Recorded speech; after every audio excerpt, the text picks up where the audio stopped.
이태원 참사 국정조사는 이제 종료됐지만 야권은 이태원 특별법 제정에 나섰는데요. 아울러 야권은 국정조사 특별위원회가 고발한 인사들에 대한 처벌이 제대로 이루어지지 않거나 형사 책임 문제가 드러나면 특검도 추진할 계획이어서 여야간 치열하게 그 기싸움이 지금 예상됩니다. 이태원 특별법 제정에 대한 이제 그 의견 두 분에게 좀 여쭤볼 텐데요. 이거 한번 적어주시죠.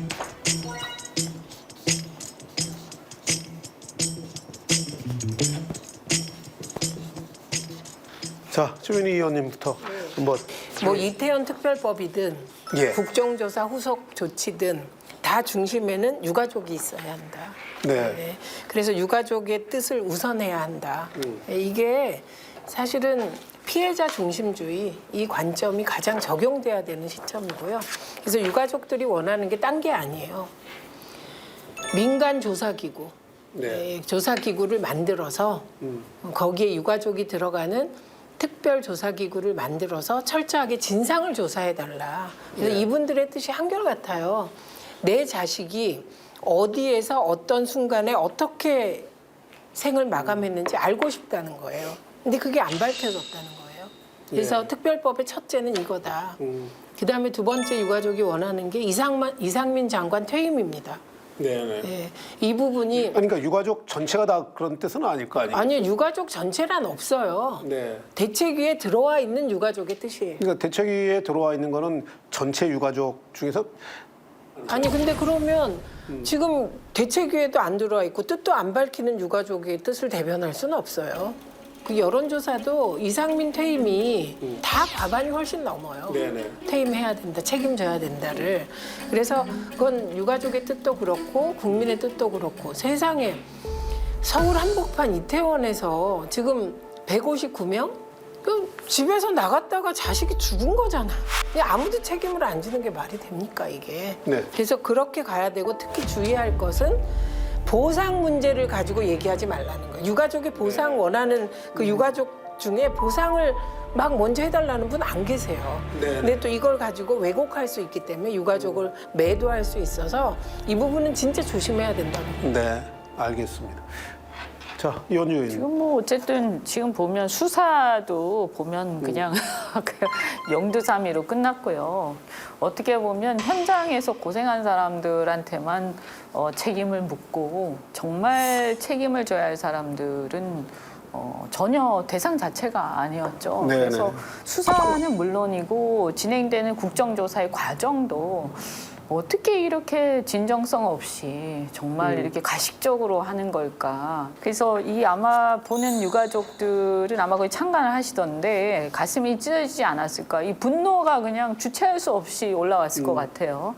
그래서 이거는 사실 저는 좀 이해가 안 되는 게 야, 이렇게 이제 이런 참사가 일어난 다음에 국정조사를 하고 뭐 어떤 법적으로 무리한 걸 요구하는 것도 아닌데 사실은 공감을 일단 해주면 되는 거거든요. 근데 제일 문제가 공감 자체가 잘 안 된 것 같아요. 공감 네네. 자체가. 그리고 굉장히 이게 무슨 작전을 하듯이 뭔가 면피하려는 어떤 의도가 너무 많이 나타났다. 그래서 제가 볼 때는 사실 이게 뭐 정치적 노선의 차이나 철학을 가지고 논쟁하는 상황도 아니죠. 차라리 그런 네. 거라도 있으면 좋겠어요. 근데 그것도 아니고 제가 볼 때 기본적으로 정치하기 전에 좀 인간부터 좀 되라 하는 생각이 좀 들는데 좀 이거는 노선이나 이런 어떤 편가르기 이전에 저는 굉장히 인간적으로 슬픈 일이었다라는 생각이 들고 뭐 특별법이다 뭐다 막 하겠지만 특별법조차도 합의가 안 될 것 같아요. 지금 상황이면. 네. 그래서 결국 오래 갈 것 같다. 어쨌든 두 분 의견은 이태원 특별법 제정에 동의하시는 쪽으로 이렇게 마감이 됐고요. 여기서 또 이제 핵심이 그 이태원 특별법 제정 추진과 더불어서 이제 그 이상민 장관 해임을 요구하는 이제 목소리도 거세질 모양새이거든요. 해임 요구에 대해서 청와대에서 그 어떤 움직임을 가질까 이게 굉장히 궁금한. 뭐가 궁금하세요? 이미 나와 있는데. 네. 자동은 이상민. 네. 예. 총선 들다 나가신다는 소문이 파다합니다. 아, 예. 저기 이상민 장관이 총선에 나올 거다. 네, 그런 소문. 해임을 당하지 않고. 예. 그래서 네. 대통령실은 이미 의지를 밝혔어요. 어깨를 두들겨주고. 공식적으로 그 뭐 이렇게 언론에 나온 건 아니지 않습니까? 아닙니다. 나왔습니까? 대통령이 몇 번을 유임의 뜻과 유사한 말을 했어요. 네네. 정무적 책임도 책임질 일이 있어야 지는 거 아니냐. 네네. 네. 그래서 스테이의 뜻을 여러 번 밝히셨어요. 네. 근데 이건 이제 민주당이 유가족의 뜻을 받아 얼마나 지혜롭고 유능하게 이상민 장관 퇴임을 해내느냐. 이게 민주당한테 굉장히 중요한 사안이 됐습니다. 네네. 저는 이제 이상민 장관에 대한 이제 해임 문제에 대해서 사실은 이게 어떤 누구 편이냐 이런 문제가 아니라고 봐요. 제가 대통령의 입장이라면 당장 해임했어요. 왜냐하면 이게 이 사건에 대한 책임 그냥 있는 그대로 그 자체가 중요한 게 아니고요. 제가 이렇게 보면 무능하기 짝이 없어요.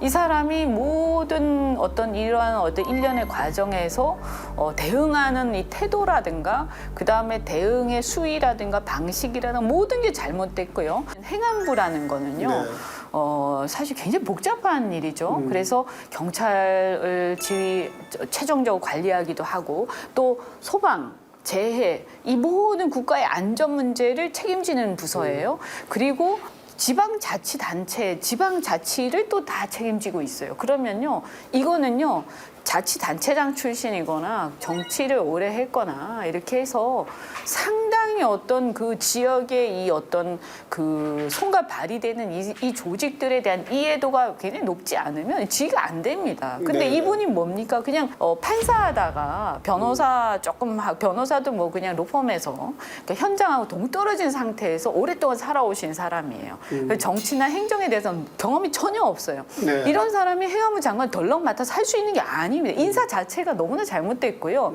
이 사건을 계기로 해서 오히려 안 그래도 없었던 실력과 역량이 더 드러나서 이제는 지휘력을 기본적으로 상실했다.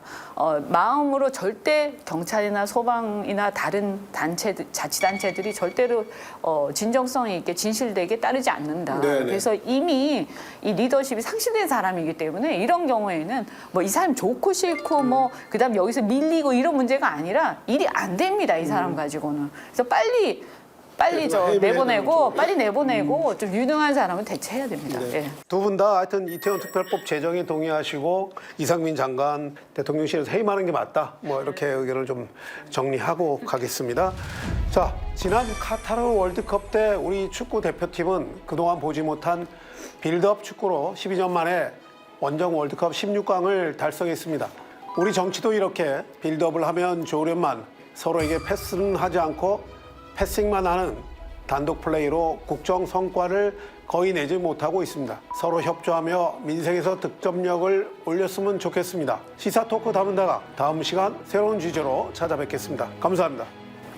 맞습니다. 감사합니다.